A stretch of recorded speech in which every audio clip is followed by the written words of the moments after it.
जैसा कि आपको याद होगा कि लास्ट एपिसोड के एंड में इन सारे के सारे स्टैचूज ने जिन्वो को घेर लिया था और उसकी काफी बुरी हालत कर दी थी, उसको पूरी तरह से जख्मी कर दिया था।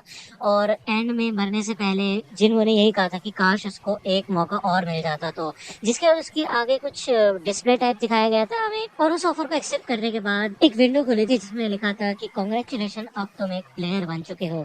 और इसके बाद यहाँ पे हमें दिखाया जाता है कि जिन्वो को होश आता है और वो एक हॉस्पिटल के बेड में होता है। उसका हाथ और पैर जो कट चुके थे वो बिल्कुल सही सलामत होते हैं, और इससे पहले कि वो कुछ समझ पाए तभी यहाँ पे हंटर एसोसिएशन की सर्वेलेंस टीम के दो बंदे आते हैं, जिनमें से एक का नाम वो जिनचुल होता है, ठीक है, वो अपने आप को इंट्रोड्यूस करता है, और दूसरे का नाम कैंग होता है। और जिन्वो पूछता है कि आप लोगों को मुझसे क्या काम है, तो जिनचुल इधर जिन्वो को बताता है कि तुम 3 दिन से बेहोशी की हालत में थे। यहाँ पे जिन्वो मिस्टर सोंग और जूही के बारे में पूछता है, और वो दोनों ही सही सलामत होते हैं।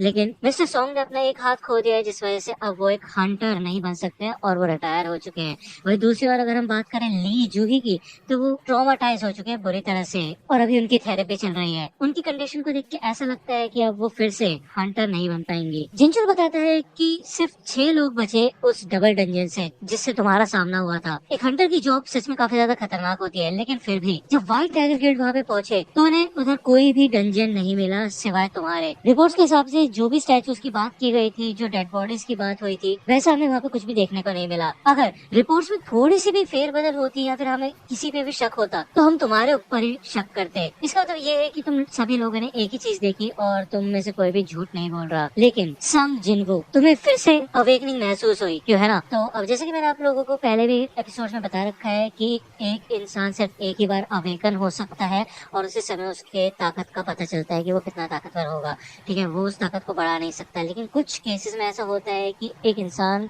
फिर से अवेकन हो सकता है और उसके बाद उसकी ताकत इतनी बढ़ सकती है कि वो ए रैंक या फिर एस रैंक का भी हंटर बन सकता है। तो ये सुन के जिन्वो एक्साइटेड हो जाता है और ये लोग एक माना स्टोन लेके आए होते हैं जिन्वो की ताकत को पता लगाने के लिए। लेकिन भाई ये मीटर में दिखाया जाता है कि उसकी सिर्फ ताकत 10 होती है, यानी कि उसकी ताकत बिल्कुल भी बड़ी नहीं होती। और ये लोग यहाँ से निकल जाते हैं। ये लोग यही बात करते हैं कि भाई ई रैंक के जो नॉर्मल बंदे होते हैं ना हंटर्स, उनका 70 से ऊपर स्कोर होता है, इसका तो 10 है यार, ये तो नॉर्मल सिविलियन की तरह ही है। जिंचुल भी कहता है कि वो डंजन तो गायब हो चुका है इसलिए हम उसको एक्सप्लोर नहीं कर सकते, लेकिन ये बंदा जिंदा कैसे बच गया।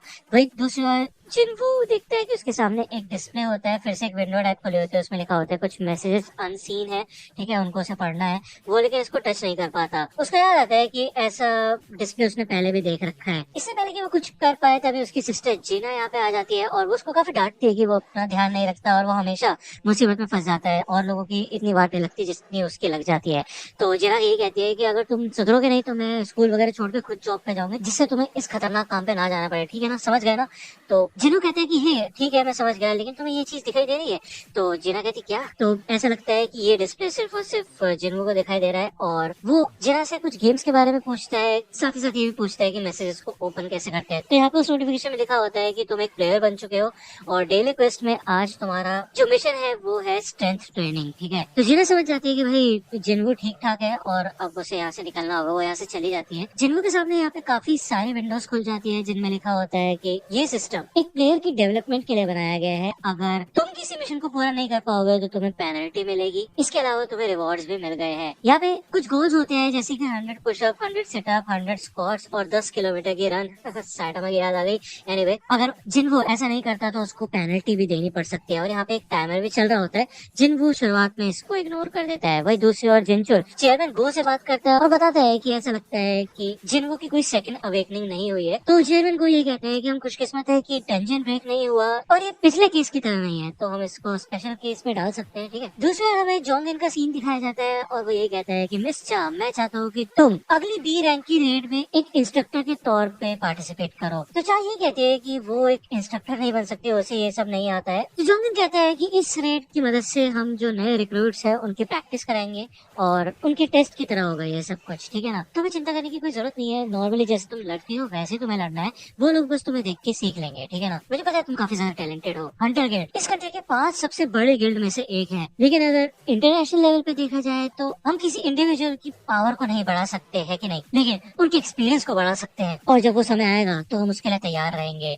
तो ये समय क्या है, इससे पहले कि हम सोच पाए तभी यहाँ पे एक और नया गेट खुल जाता है, और वो भी सड़क के बीचों बीच। वही दूसरी ओर जिन्वो की जो टाइमलाइन होती है वो खत्म हो चुकी होती है, यानी कि उसका जो समय होता है स्ट्रेंथ ट्रेनिंग के टास्क को कंप्लीट करने का वो खत्म हो जाता है। यहाँ पे जमीन हिलने लग जाती है और वो इधर किसी और ही दुनिया में आया था भाई। ये पूरा रेगिस्तान होता है, दूर दूर तक मिट्टी होती है और पीछे भाई एक काफी खतरनाक मॉन्स्टर होता है। हमें इस विंडो में दिखाया जाता है कि ये जिन्वो का एक पेनल्टी क्वेस्ट है, यानी कि अब उसकी पेनल्टी शुरू हो गई है और इसका जो गोल है वो है 4 घंटे तक जिंदा रहना। तो जिन्वो कहता है भाई मजाक चल रहा है यहाँ पे। इधर नर्सेस आती है और वो देखती है कि जिन्वो के कमरे में वो है नहीं, वो उसको ढूंढना शुरू कर देती है। वही दूसरी ओर जिन्वो यहाँ पे अपनी जान बचा के भाग रहा होता है, वो लगातार इस मॉन्स्टर से बच के भाग रहा होता है। वही दूसरी ओर नर्सेस उसको ढूंढ रही होती है, उसके पसीने छूट जाते हैं भाई, उसकी हालत खराब हो जाती है और लिटरली यहाँ पे फाइनली जाके इसका ये क्वेस्ट खत्म होता है पेनल्टी वाला, और इसके बदले में उसको रिवॉर्ड भी मिला होता है, ठीक है ना। सुबह होते साथ ही जिन्वो समझ जाता है कि वो इस चीज को हल्के में नहीं ले सकता, उसको सच में ताकतवर बनने के लिए स्ट्रेंथ ट्रेनिंग शुरू करनी होगी। वही दूसरा जूही को कांटेक्ट किया जाता है, एक डी रैंक का गेट ओपन हुआ है हैपजोंग में और वहाँ पे उसकी जरूरत है। तो जूही को ये भी बताया जाता है कि संग जिन्वो अब जाग चुका है अपनी नींद से, ठीक है ना। तो इसे सुन के जूही काफी ज्यादा खुश होती है।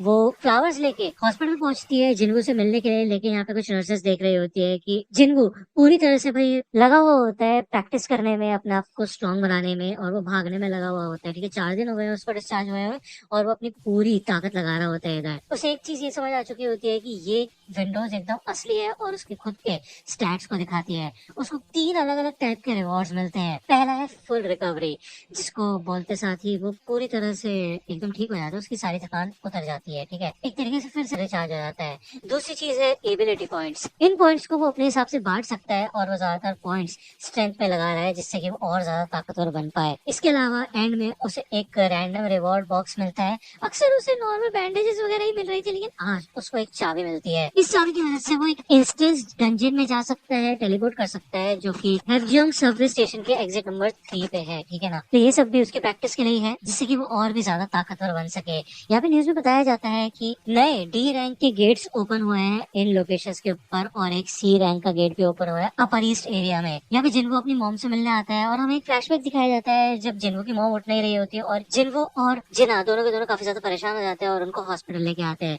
तब इनको बताया जाता है कि ये एक इटर्नल स्लीप डिजीज है, जिनको ये लोग अंतिम आराम भी कह सकते हैं। ये एक ऐसी डिजीज है जो कि उसी समय आई थी जब ये गेट्स आए थे, और तकरीबन 10,000 लोगों में से एक इंसान को ये हो जाती है। ऐसा माना जाता है कि माना की जो एनर्जी है उसकी वजह से ऐसा हुआ है, तो इसी वजह से आप जिनको अपनी पूरी ताकत लगाता है वो पूरी तरह से प्रैक्टिस करना शुरू कर देता है। हमें फ्लैशबैक में फिर से दिखाया जाता है कि जिनको डिसाइड करता है कि अपनी मॉम को ठीक करने के लिए वो एक हंटर बनेगा, लेकिन हंटर बनने के बाद भी वो कुछ ज्यादा कर नहीं पाया, और अब अगर देखा जाए तो जिनको दिन पे दिन और भी ज्यादा ताकतवर होता जा रहा है। वो यहाँ पे हैपजोंग स्टेशन के एग्जिट नंबर 3 के पास आता है उस चाबी का इस्तेमाल करने के लिए, इस गेट को ओपन करने के लिए। तो उसे पता होता है कि उसके पास चाबी है, तो वो भाई कभी भी आराम से इस गेट से बाहर निकल सकता है, जिसके बाद वो इस गेट को ओपन कर देता है और अंदर घुस जाता है। उसके अंदर जाते ही ये गेट लॉक होने लग जाता है और उसे एहसास होता है कि यहाँ पे एक लड़की निकल के जाती है, और इसका मतलब ये है कि वो एक अलग ही डायमेंशन में आ चुका है। इसका मतलब ये है कि अब जब तक वो इस डंजन के बॉस को नहीं हराता तब तक वो यहाँ से बाहर नहीं निकल सकता, या फिर उसके अलावा वो एक टेलीपोर्टेशन स्टोन का इस्तेमाल कर सकते हैं ऐसे बाहर निकलने के लिए। तो